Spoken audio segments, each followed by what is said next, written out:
For as famous as Shakespeare is, there's a lot we don't know about him. Here are some few facts, and then I'll fill in some other pieces here. He is born in 1564 in Stratford upon Avon. Avon is the name of a river. Stratford is the name of the town on that river. He ends up marrying a woman named Anne Hathaway. She's 8 years older than him, and she actually got pregnant with his children, so they got married. He has 3 children. And then there's a whole chunk of his life where he disappears. We have no idea what he was doing, but he shows up in London, which is a bit away from Stratford, still in England, of course. He shows up in London and he starts writing plays. He has 37 plays, 154 sonnets, which are a type of poem, and 2 narrative poems, two longer poems that are like stories. He writes in 3 different play types, sometimes arguably 4, but history, comedies, and tragedies.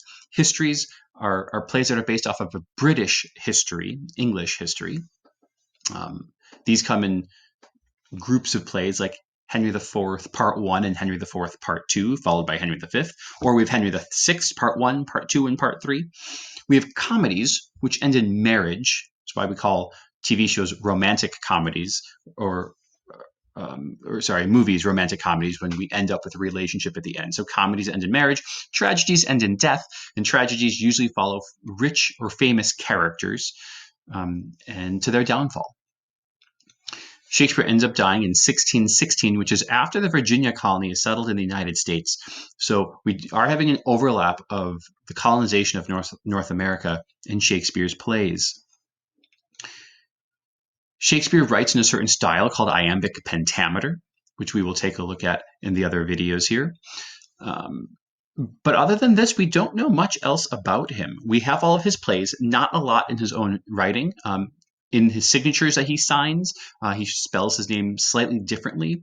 There might be an E missing, a letter might be different. We have no personal letters that he wrote. We have none of the plays written in his own handwriting. We only have people piecing the scripts back together for publication later. But people tend to say that Shakespeare writes to the human experience. People argue that he is universal, that anyone can understand the types of characters and situations that he brings forward. That might be debatable, but people have felt that he should be studied 400 years after his death, even. But this is just some background to get us situated with Shakespeare writing in England in the late 1500s, leading to the early 1600s.